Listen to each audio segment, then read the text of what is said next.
Good morning, everyone. As always, place your cross on first. Our Father, who art in heaven, hallowed be thy name. Thy kingdom come, thy will be done, on earth as it is in heaven. Give us this day our daily bread, and forgive us our trespasses, as we forgive those who trespass against us. And lead us not into temptation, but deliver us from evil. For thine is the kingdom, the power, and the glory forever. Amen. Let's start off by reading from Luke chapter 24, verse 27. Actually, from 25 to 27. Then he said unto them, O fools and slow of heart to believe all that the prophets have spoken. Ought not Christ to have suffered these things and to enter into his glory? And beginning at Moses and all the prophets, he expounded unto them all the scriptures, the things concerning himself. So what that mean? From the beginning to the end, he opened the eyes of the disciples in Jesus. You see, a lot of people still are not reading the Bible and seeing Jesus in the Old Testament. Yeah, it's easy to see him in the New, but do you see him in the Old? You know, one thing I noticed when I first started reading the Bible, when God first opened my eyes up, I didn't see Jesus off the bat in the Old Testament. I read through the Old Testament, I'm like, Then, as I kept reading, I started seeing little bits, pieces here. One of the first Psalms, the Psalms where he said, Lord, why hast thou for God, my God, why hast thou forsaken me? When I read that, I knew he was talking about Jesus, even in the details in regards to the cross. But I'm going to show you another story in Daniel when Jesus was there. They said, no man have seen God, but the thing is, people have seen Jesus Christ. Abraham talked with Jesus Christ face to face. And some three in Daniel saw Jesus.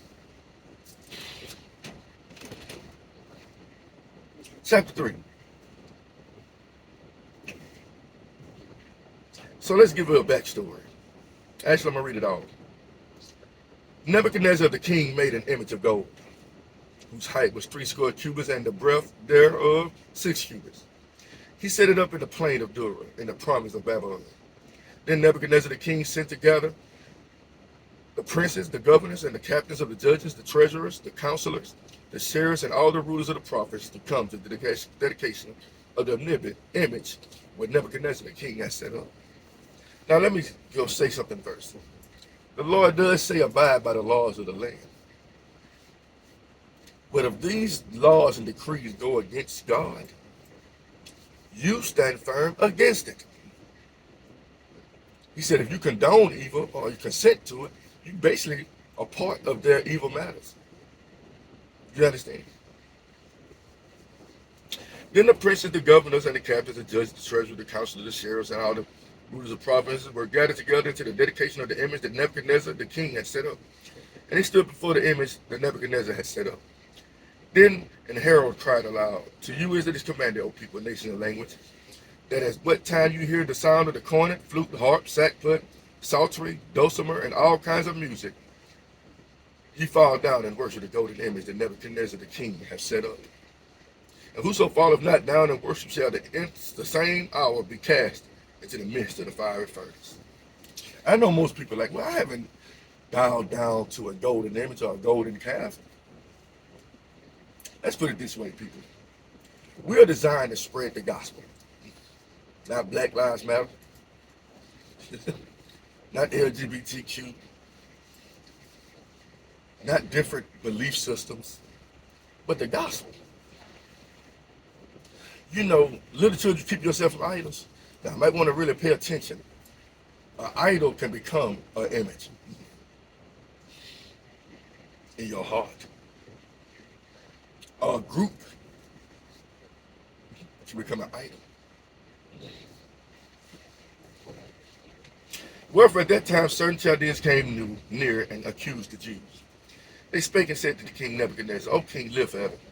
Thou, O king, hast made a decree that every man that shall hear the sound of the cornet, flute, harp, sackbut, psaltery, and dulcimer, and all kinds of music shall bow down and worship the golden image. Whoso falleth not down and worship, that he should be cast into the midst of the fiery furnace. There are certain Jews who thou hast set over the affairs of the province of Babylon, Shadrach, Meshach, and Abednego. We all know the story. These men, O king, have not regarded thee.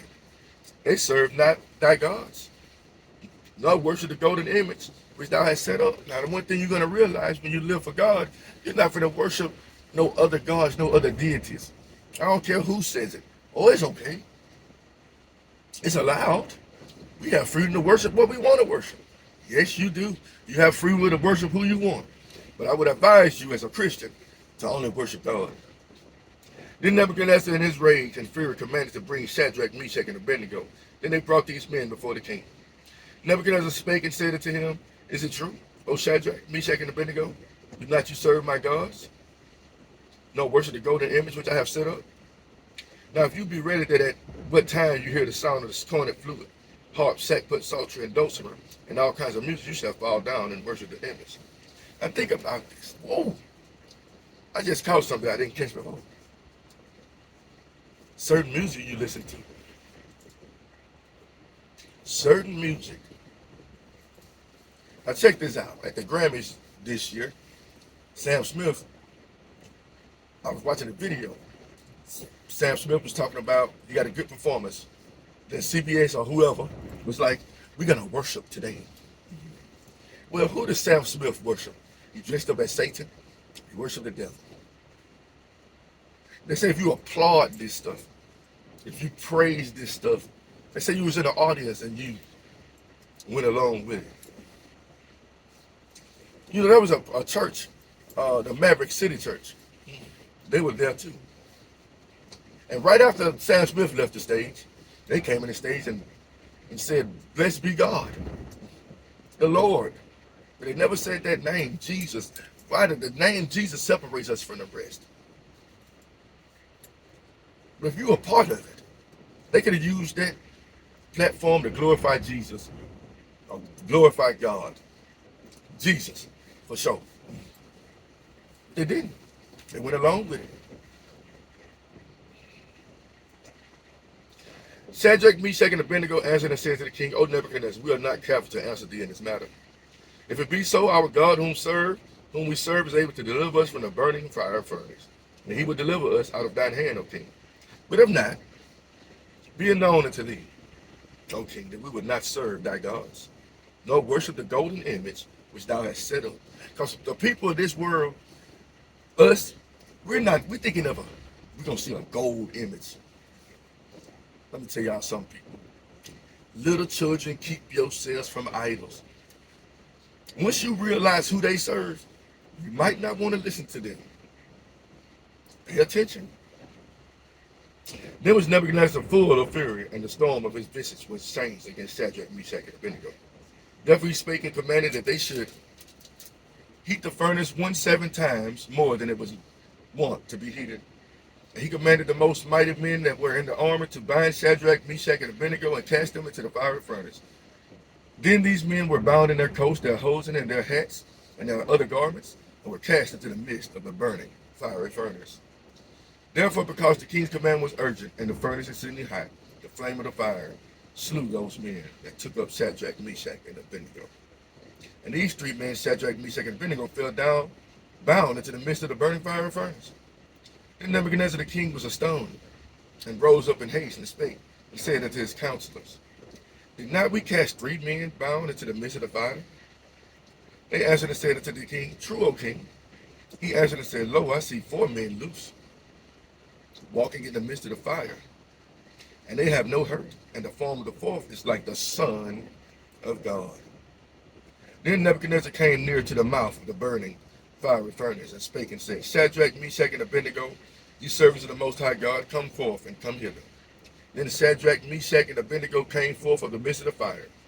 And the princes, governors, and captains, and the king's counselors being gathered together, saw these men upon those whose bodies the fire had no power, nor has an hair of their heads singed, neither were their coats changed, nor the smell of fire had passed on them. Then Nebuchadnezzar spake and said, Blessed be the God of Shadrach. And let me, before I continue, you know why you stand up for God? You never know Who's that one in the 99 you're going to reach? You don't know what you stand up, but if you don't stand up for them, the change may never happen. You stand your ground. Blessed be the God of Shadrach, Meshach, and Abednego, who have sent his angel and delivered his servants that trusted in him, and have changed the king's word, and yielded their bodies, that they might not serve nor worship any God, except their own God. Therefore I make a decree, that every people, nation, and language will speak anything amiss against the God of Shadrach, Meshach, and Abednego shall be cut in pieces, and their house shall be made a dunghill, because there is no other God that can deliver after this sort. Then the king promoted Shadrach, Meshach, and Abednego in the province of Babylon. The Son of God standing there. Think about that.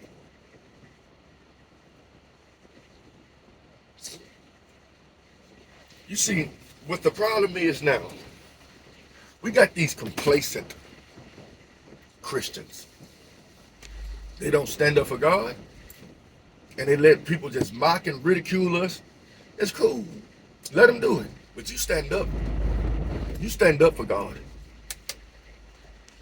You know, people, I know it ain't easy, but it ain't hard either. It's possible. We say all kind of things outside our mouth, but it seems like when we come to our God, a lot of us, to Jesus, we renege just to please certain folks. You see, the thing is, you're not doing this so other people can. You're not trying to glorify yourself. You're trying to glorify God, which is in heaven. And the thing is, let me tell y'all something. Everybody don't know what you do, but God does. God sees when you glorify Him, when you don't. Because you're going to answer to nobody but God in all reality. God's very secretive God. But if you have as far as us doing our acts of kindness and stuff like that, He wants to do them secretly. But He said, if you deny me before man, I will deny you before my Father, which is in heaven. You see, Jesus came in and helped them. He said, no man has ever seen the Father. If you read the Old Testament, a few people have seen the Son. Moses saw the Son. Meshach, and Abednego. Abraham. You need to read the Old Testament. He said, God is an all-consuming fire. How can fire hurt God? It can't. How can it hurt Jesus? It can't. And the thing is, just like He shielded them from the fiery furnace, He's going to shield those who believe Him from the fiery furnace that is hell. That's going to come down and consume everybody who didn't confess with their mouths and believe with their heart and soul that Christ is Lord and repented and gave their life over to God. Guess what's going to happen to them? Same thing that happened to the two that tried to throw them in the fire. They got burnt up by the consuming fire. Let me pause and I will continue.